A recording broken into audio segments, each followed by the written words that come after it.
네, 끝으로 저도 한 말씀 드리겠습니다. 내란숙의 파면은 대한민국을 다시 일으켜 세우는 이정표가 될 것입니다. 내란숙의 윤석열의 탄핵심판 변론이 오늘 마무리됩니다. 최종 변론을 마치고 나면 3월 초 중순경이면 헌법재판소가 결정문을 발표할 것입니다. 헌재가 국민의 눈높이에서 대한민국을 지키는 현명한 결정을 내릴 것이라 믿습니다. 윤석열은 12.3 내란을 일으키고 온갖 궤변과 거짓말로 진실을 호도하며 극우파를 선동했습니다. 대통령으로서 위험이나 품위 같은 것은 전혀 찾아볼 수 없었습니다. 사고를 친 것은 윤석열 본인이면서 책임을 부하에게 떠미는 모습을 보고 우리가 이런 대통령을 뽑았나 한탄했습니다. 어느 면에서 보더라도 단 한순간도 대한민국을 이끌어서는 안 되는 인물이 대통령의 자리에 서서 군림했던 것입니다. 오늘 최후 진술에서 윤석열은 또다시 변명으로 일관할 것입니다.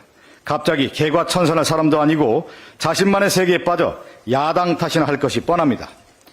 윤석열이 대통령으로 있던 지난 3년 동안 대한민국은 완전히 망가지고 부서졌습니다. 정의와 도덕, 공정과 상식이 무너지고 경제는 끝없이 추락했습니다. 윤석열을 대통령으로 만든 국민의힘은 아직도 내란 수계를 옹호하며 나라의 근본을 흔들어대고 있습니다. 국민의힘이 지금 걷는 길은 극우의 길입니다. 건너지 말아야 할 극우의 강을 걷는 것은 국민의힘입니다. 우리에게는 시간이 별로 없습니다. 12.3 내란 사태 이후 벌써 84일의 시간이 지나고 있습니다. 국가 정상화를 위해 선량한 국민이 치러야 할 비용은 눈덩이처럼 쌓이고 대한민국의 위상은 계속 추락하고 있습니다. 이 모든 위기를 수습하고 대한민국을 다시 바로 세우기 위해 내란 속에 신속한 파면 결정이 나와야 합니다. 내란 속의 파면 결정만이 나라를 다시 일으켜 세울 것입니다. 한 말씀 더 드리겠습니다. 어제 김건희, 명태균 통화 육성이 공개가 됐습니다. 대통령 취임식 전날인 2022년 5월 9일의 상황인데요. 지난 10월 31일 날 윤석열과 명태균의 통화 녹취록이 공개된 이후에 김건희의 육성이 다시 등장하게 됐습니다. 이 내용을 보면 김건희가 당선인 윤석열이 지금 전화를 했는데 미르라고 했어요. 그러니까 김영선을 미르라고 했다는 거죠. 그 당시 상황에 권성동과 윤한홍이 반대를 했다는 겁니다. 그렇지만 너무 걱정하지 마세요. 잘 될 겁니다. 이 내용을 보면 윤석열과 김건희가 공천 개입한 정황이 그대로 드러나고 있습니다. 이러한 사실들을 검찰이 수사를 하면서 아마 알았을 겁니다. 그런 수사 보고서도 다 보고가 됐겠죠. 그동안에 수사를 진행하지 않다가 명태균 특검법이 발의가 되면서 검찰의 수사가 이어졌고 또 특히 명태균의 폭로가 이어지면서 이 모든 상황들이 불거져 나오고 있습니다. 명태균은 이런 얘기를 하고 있죠.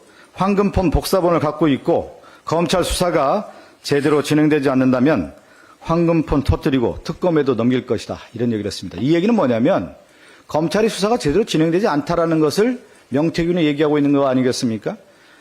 지금 우리 민주당은 명태균 특검법을 발의했고 27일 본회의에서 상정 처리할 예정입니다.